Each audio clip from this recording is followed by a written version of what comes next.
Here's 20,000. Take it and get lost. My name is Ivan. I'm 32 years old and I built every single line of code that made our software company worth $90 million. The man sliding the check across the polished mahogany table was Dominic, my founding partner. The same guy who could barely write a for loop when we started 6 years ago in a cramped apartment in Portland, Oregon. Hello, family. Welcome back. Before we begin, I have a small but heartfelt request. Please subscribe. Your support is what keeps these stories alive. Every time you click that button, you're helping us share voices that would otherwise be forgotten and stories that deserve to be heard. And in the comments, tell us where you're watching from because together we are not just telling stories. We are keeping hope alive. I stared at the check. $20,000. My share was worth $15 million. The quarterly board meeting had gone quiet. For investors sat around the table, eyes darting between us. Dominic leaned back in his chair, arms crossed, a smirk pulling at the corner of his mouth. He thought he had me cornered. Thought I had no choice but to take his insulting buyout and disappear. I picked up the check, held it between two fingers, looked at it like it was a grocery receipt. Whatever, traitor. I stood up, pushed my chair back, and walked out. Didn't slam the door, didn't raise my voice. Just left. The truth was, I saw it coming. Not the exact moment, but the shift. 3 months earlier, Dominic stopped copying me on investor emails, started taking calls behind closed doors, hired a chief technology officer without asking me like I wasn't the one who architected the entire platform. When I asked him about it, he waved me off. Said he was handling business side of things now, that I should focus on code. I focused on code, but I also started paying attention. Small things added up. He changed the company banking passwords without telling me. Rescheduled engineering meetings so I couldn't attend. Introduced new hires as if he built everything himself. One afternoon, I overheard him on a call with an investor, laughing about how he had to carry the technical load because his partner was burned out. I wasn't burned out. I was writing patches at 2 a.m. while he posted LinkedIn updates about leadership. But I didn't confront him. I stayed quiet, kept my head down, let him think I was too focused on the work to notice what he was doing. That was my first move. After I walked out of that board meeting, I sat in my car for 20 minutes. Didn't start the engine. Just stared at the check in my hand, then crumpled it and tossed it on the passenger seat. Dominic thought he could erase me with $20,000. He thought I was replaceable. Thought I'd take the humiliation and fade into the background like some junior developer he could shove out the door. He had no idea what I'd been preparing. I met Dominic 7 years ago at a startup pitch event in Seattle, Washington. He had the charm. I had the skills. He could talk to investors for hours and make them believe anything. I could turn ideas into functioning software in days. We made sense as partners. We launched our company out of his apartment.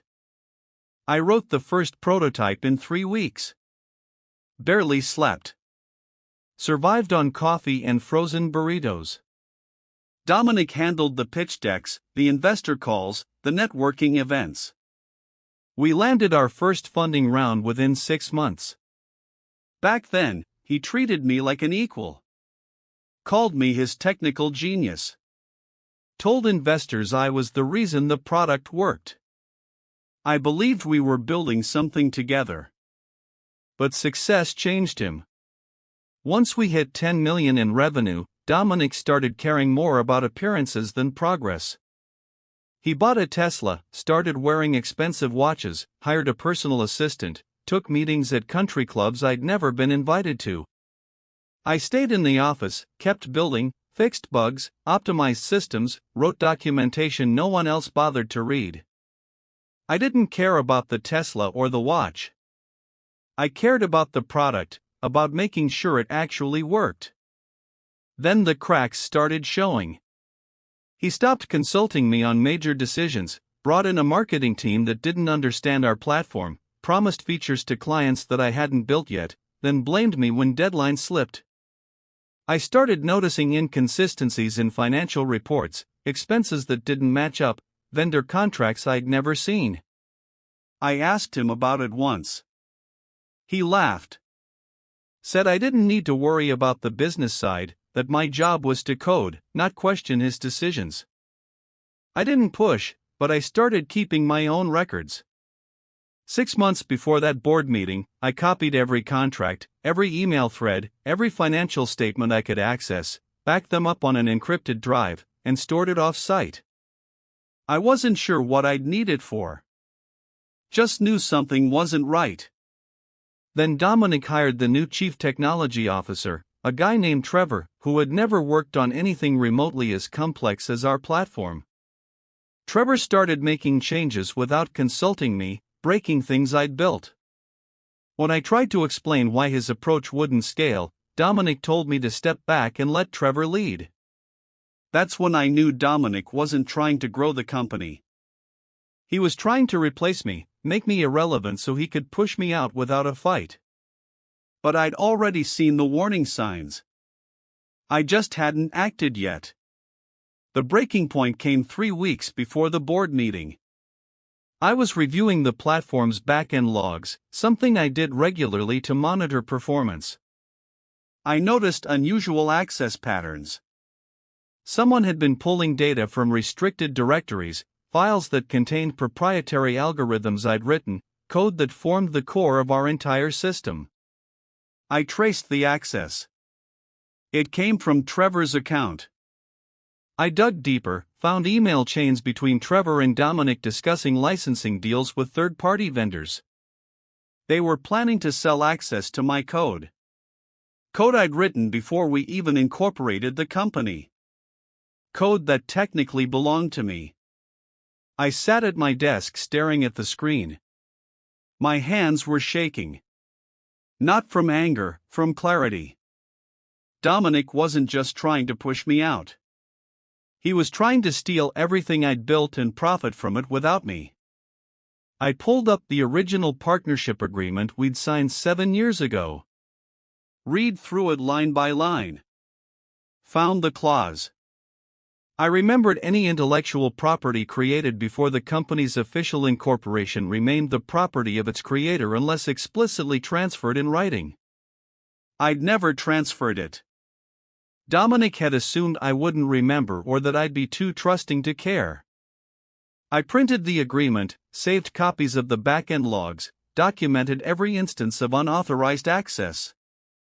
Then I reached out to a lawyer, someone I'd worked with on a previous contract dispute, explained the situation, asked what options I had. She reviewed everything, told me I had grounds for immediate legal action, but she also suggested something else. Wait, let Dominic make his move.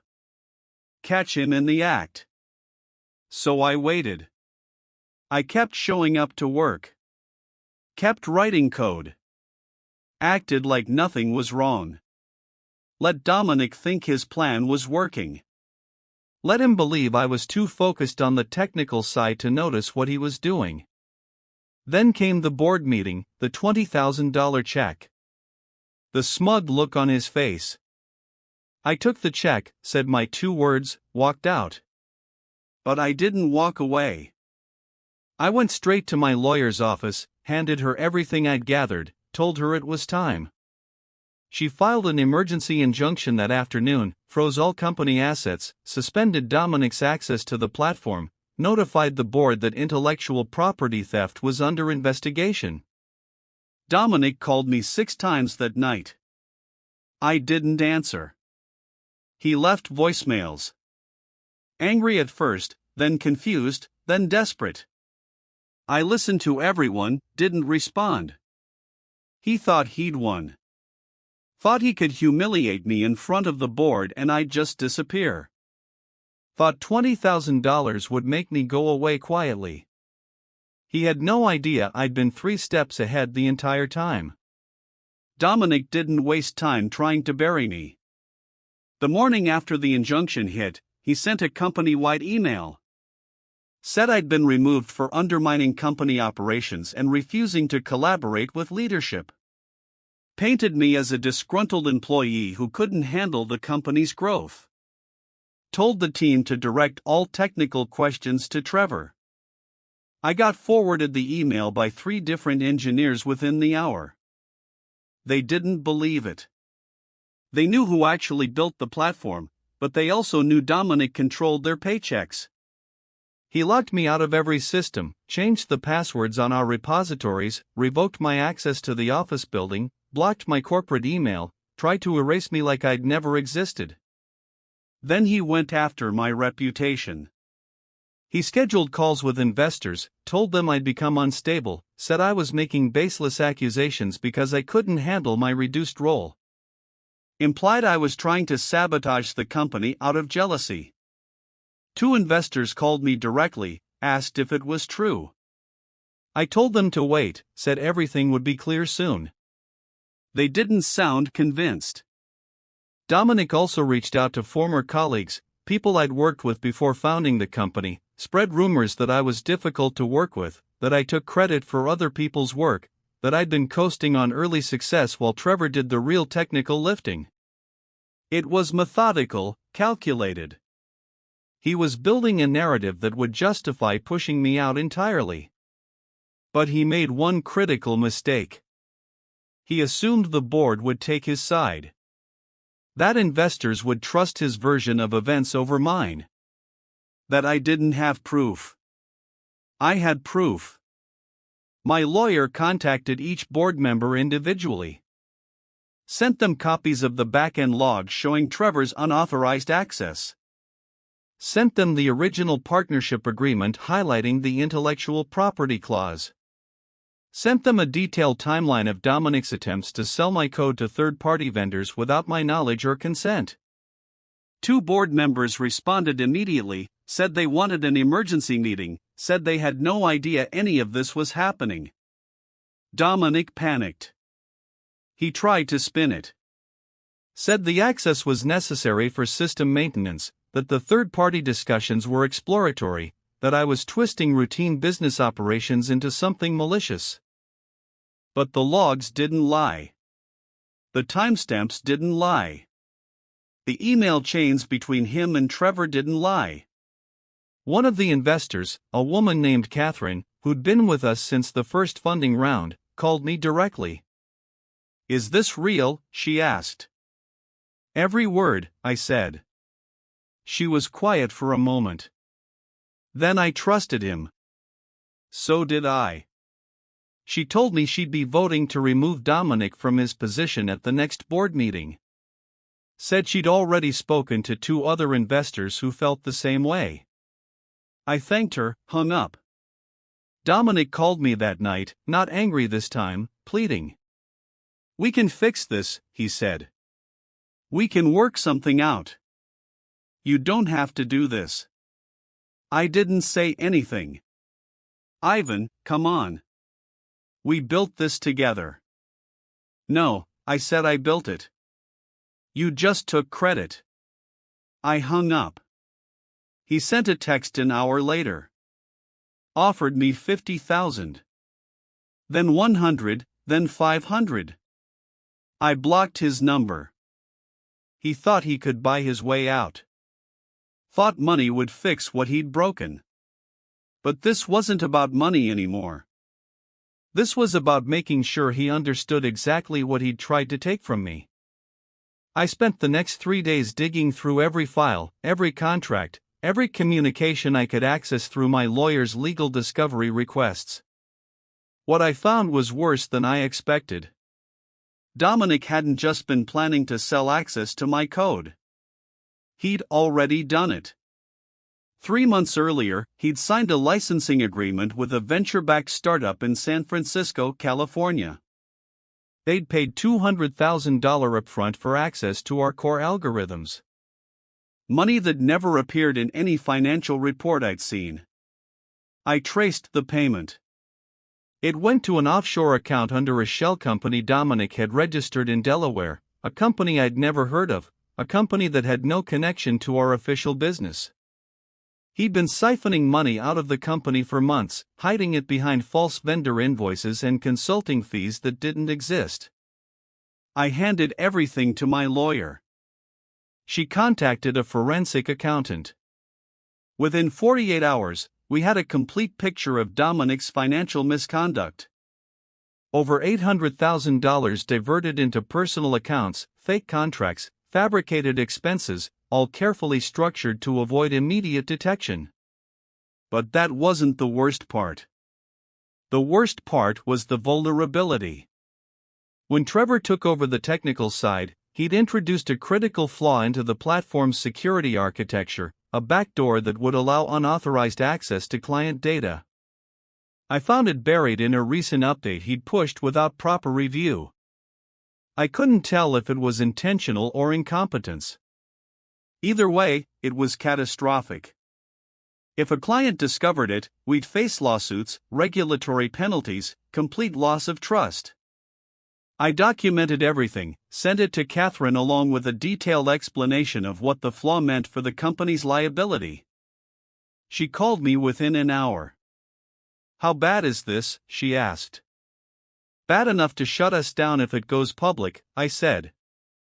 "Can you fix it?" "Yes, but not from the outside." She understood. "I'll make sure you're reinstated. Emergency board meeting is tomorrow at 9 o'clock in the morning." I didn't sleep that night. Went through every line of Trevor's code. Identified every point of failure. Prepared a technical presentation that would make it impossible for the board to ignore what Dominic had allowed to happen. Dominic tried one more time to stop it. Sent a memo to the board claiming I was fabricating evidence out of revenge. That the forensic accountant's findings were based on misinterpreted data. That the security flaw was a minor issue Trevor was already addressing. But Trevor wasn't addressing anything. Trevor had already resigned, sent an email to the board at 3 o'clock in the morning saying he wanted no part of whatever was about to happen. Said he'd been hired to implement Dominic's vision and didn't realize the legal implications. He threw Dominic under the bus, saved himself. Catherine forwarded me Trevor's resignation email, added one line. "See you tomorrow." I showed up to the board meeting 15 minutes early, sat in the hallway outside the conference room. Dominic arrived 10 minutes later, saw me sitting there. He stopped walking, stared at me like he'd seen a ghost. I didn't say anything, just looked at him. He kept walking, went into the conference room, closed the door. I waited, listened to muffled voices through the walls, heard Catherine's voice rise, heard Dominic trying to defend himself, heard another investor cut him off mid-sentence. Then the door opened. Catherine stepped out. "We're ready for you," she said.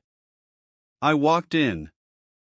Dominic was sitting at the far end of the table. His face was pale, hands clenched in front of him. I took the seat directly across from him, opened my laptop, started talking. I walked them through everything. The unauthorized code access, the offshore accounts, the fake vendor contracts, the licensing deal he'd signed without board approval, the security vulnerability Trevor had introduced. I showed them the back-end logs, the financial records, the email chains, the forensic accountant's report. I didn't editorialize. Didn't add commentary, just presented facts. Let the evidence speak for itself. Dominic tried to interrupt twice. Catherine shut him down both times. When I finished, I closed my laptop, sat back, waited. One of the investors, an older man named Gregory, who'd been mostly silent through the entire presentation, spoke first. "How do we fix the security flaw?" he asked. "I need full access restored." I said I can patch it in 48 hours. "And the financial misconduct?" That's a legal matter, but the money can be recovered. Gregory looked at Dominic. Anything you want to say? Dominic's jaw tightened. He looked around the table. Realized no one was on his side. This is a misunderstanding, he said. Yvonne's interpreting routine business decisions as something malicious. The licensing deal was exploratory. The offshore account was for tax planning. The security issue is overblown. Tax planning? Catherine's voice was ice. You stole $800,000. I didn't steal anything. I was protecting company assets by hiding them in a shell company only you control. Dominic didn't answer. Gregory leaned forward. I'm calling for a vote. Immediate removal of Dominic from his position as Chief Executive Officer and from the Board of Directors. All in favor? 4 hands went up. Catherine's, Gregory's. 2 others. Dominic's face went red. You can't do this. We just did. Gregory said you're out. Effective immediately. Catherine looked at me. Ivan, we'd like to offer you the Chief Technology Officer position. Full access restored, salary increase, and we'll be reviewing the equity distribution to reflect your actual contributions. I nodded. I'll take it. Dominic stood up, slammed his hands on the table. This is I built this company. No, I said you sold it. I built it. He stared at me, opened his mouth, closed it, realized there was nothing left to say. Catherine stood. Security will escort you out. You'll receive formal termination paperwork by end of day. Don't contact any employees. Don't access any company systems. Consider this your final warning. Dominic grabbed his briefcase, walked toward the door, stopped, turned back to look at me. You'll regret this, he said. I didn't respond. He laughed. The door closed behind him. Gregory exhaled. Well, that was unpleasant. Catherine looked at me. Can you really fix the security flaw in 48 hours? 36, I said. She smiled. Good. Get started. I left the conference room, walked past security escorting Dominic out of the building. He didn't look at me, just kept walking. I went to my desk, logged into the system with my restored access, pulled up the code, started fixing what Trevor had broken. Took me 32 hours. When I finished, I sent Catherine a message. Done. She responded immediately. Thank you. I leaned back in my chair, stared at the screen, thought about the $20,000 check, the smug look on Dominic's face, the way he thought he'd won. He lost everything. I got everything back. 2 weeks after Dominic's removal, the board held another meeting. This time, they voted to transfer his remaining equity stake to me. Cited breach of fiduciary duty, breach of contract, theft, a dozen other violations that made his position legally indefensible.